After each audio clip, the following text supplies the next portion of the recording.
Hello दोस्तों, आज हम हिंदी का वैसे टॉपिक के बारे में जानेंगे जो हर एग्ज़ाम में आपको देखने को मिलता है, चाहे वो बोर्ड का एग्ज़ाम हो या फिर कंपटीशन का एग्ज़ाम हो। अगर हिंदी का क्वेश्चन है तो ये टॉपिक आपको हिंदी में देखने को मिल जाता है। और टॉपिक का नाम है दोस्तों वर्णों का उच्चारण स्थान। ठीक है, हम कुछ ज़्यादा ना बोलते हुए डायरेक्ट हम टॉपिक पे आएंगे और एक तरफ उच्चारण स्थान को लिखते हुए और दूसरी तरफ वर्ण को लिखते हुए हम इस टॉपिक को क्लियर करेंगे और सारे एग्जाम में अगर इस टॉपिक से प्रश्न रहे तो बेहतर ढंग से मार्क्स को उठाएंगे। जैसे दोस्तों हमारा उच्चारण स्थान, सबसे पहला उच्चारण स्थान हमारा कंठ है। कंठ है, उसके बाद तालु है। ध्यान से देखिएगा दोस्तों, बहुत इंपॉर्टेंट पार्ट है हिंदी का। तालु है, उसके बाद मूर्धा है, उसके बाद दंत है, उसके बाद ओष्ठ है, उसके बाद कंठोष्ठ है, उसके बाद कंठ तालु है, उसके बाद दंतोष्ठ है। अब देखिएगा दोस्तों, कंठ से जो है क वर्ग बोले तो क से लेकर के अंग तक, ये आपका क वर्ग हो गया। क से लेकर के अंग तक आपका क वर्ग हो गया। यानी कि अगर आपसे पूछा जाए कि क का उच्चारण स्थान क्या है तो बोलिएगा कंठ।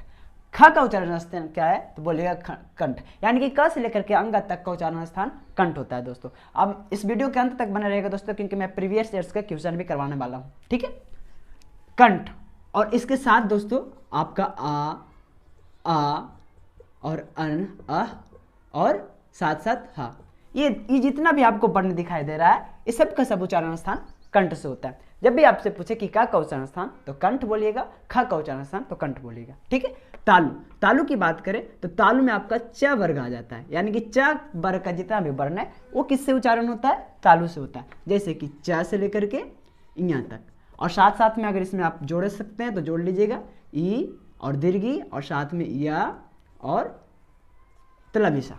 ठीक है, इतना वर्ण का उच्चारण स्थान तालु से होता है। उसके बाद मूर्धा की बात है तो मूर्धा जो दोस्तों ये ट वर्ग से उच्चारण होता है।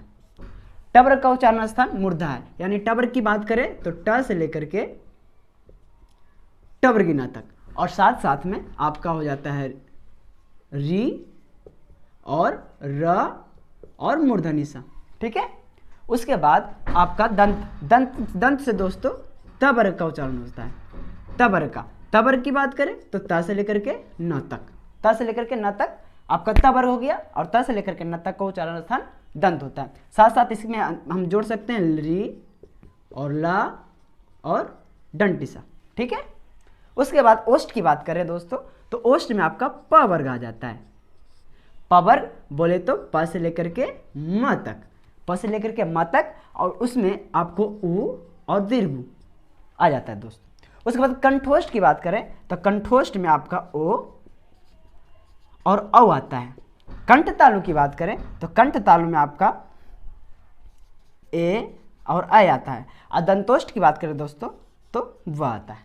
ठीक है, इतना चीज आपको अगर आप ये इतना पार्ट आपको याद कर लेते हैं, इस पार्ट को, इस टॉपिक को, तो आप हिंदी व्याकरण में, हिंदी के एग्जाम में, चाहे वो किसी तरह के एग्जाम हो, चाहे वो बोर्ड के एग्जाम हो, चाहे वो कंपटीशन का एग्जाम हो, अगर हिंदी में आपका प्रश्न पूछा गया हो तो ये प्रश्न इस टॉपिक से आपको देखने को मिल जाता है। केवल इतना चीज याद करने के बाद आप 2 से 3 मार्क्स उठा सकते हैं दोस्तों। मैं फिर से एक बार रिविजन करना चाहता हूं आपको कि कंठ क वर्ग और साथ साथ अ और हा, इसका उच्चारण स्थान, ये सारा का उच्चारण स्थान आपका कंठ है। उसके बाद च वर्ग बोले तो च से लेकर के यहाँ तक, साथ साथ ई और दीर्घी या और तलविसा तालु से। ठीक है, मूर्धा ट वर्ग, ट से लेकर के ट वर्गीना और री और र और मूर्धनिशा, ये आपका मूर्धा से। फिर दंत की बात करें तो त वर्ग, त से लेकर के न तक, और री और ला और दंटिसा आपका द वर्ग। एक प्रश्न आपसे यहाँ पर पूछ सकता है दोस्तों, जानकारी के लिए मैं आपको बता दूं कि तलविसा, मूर्धनिशा, दंटिसा में क्या अंतर है? कुछ नहीं, बस अंतर इतना ही है कि ये तलविसा जो है तालु से उच्चारण होता है, मूर्धनिशा जो है मूर्धा से उच्चारण होता है, और दंटिसा दंत से उच्चारण होता है। ठीक है, तीनों तो सही है, लेकिन अंतर इसमें क्या है? उच्चारण का स्थान, उच्चारण स्थान का अंतर है दोस्तों, ध्यान रखिएगा। और ये ओष्ठ प वर्ग है ना, प से लेकर के म तक और साथ में उ और दीर्घ उ। उसके बाद कंठोष्ठ ओ, उसके बाद कंठ तालु ए आई और दंतोष्ठ व। ये सारी चीज़ को आप याद रखिएगा। मैं थोड़ा सा प्रीवियस आप स्क्रीनशॉट ले सकते हैं। ये इतना टॉपिक आपको क्लियर रखना है दोस्तों। मैं आपको प्रीवियस से कुछ करवा देना चाहता हूँ। देखिए प्रश्न है कि ट का, प्रश्न ऐसे इस तरह से पूछता है। इससे प्रश्न आपसे पूछ रहा है कि ट का उच्चारण स्थान क्या है। बस इस तरह से ही प्रश्न पूछेगा। अगर आप इस चार्ट को याद रखते हो तो इस टॉपिक से आपका प्रश्न बिल्कुल नहीं छूटेगा दोस्तों। तो प्रश्न आपसे पूछ रहा है कि ट का उच्चारण स्थान क्या है। ऑप्शन में आपका दिया हुआ है मूर्धा, बी में दिया हुआ है कंठ, सी में दिया हुआ है दंत और डी में दिया हुआ तालु। तो बताइए क्या हो जाएगा। कुछ नहीं, ट वर्ग का उच्चारण स्थान क्या है। देखिए ट वर्ग का उच्चारण स्थान क्या, ट से लेकर के अगर ट वर्ग न तक रहे तो बुलाता है मूर्धा से। तो यहाँ पे मूर्धा में हम टिक लगा देंगे। बना कि नहीं। और देखिए कम से कम 2 या 3 मार्क्स का आपको पूछ लेता है दोस्तों।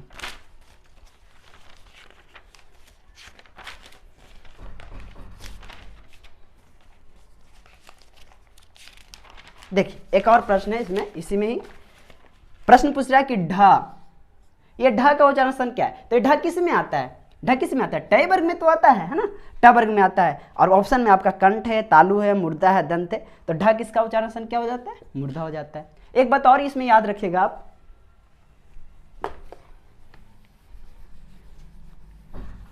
वो बात क्या है दोस्तों। तो बात यह है कि सभी वर्ग का 5वां अक्षर बोले तो अंगा,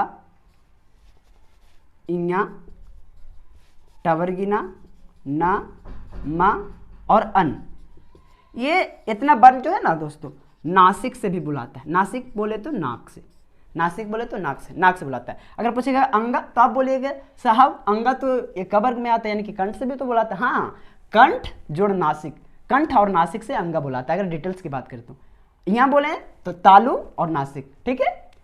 टवर्ग न बोले तो मूर्धा और नासिक, ठीक है दोस्तों। और अन जो है नासिक से बुलाता है।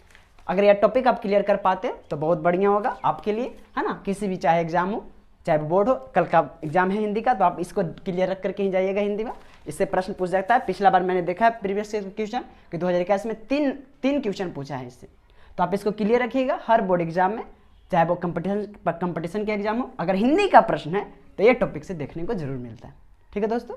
मैं आपसे विदा लेना चाहता हूँ, फिर मिलूंगा नेक्स्ट वीडियो में। धन्यवाद।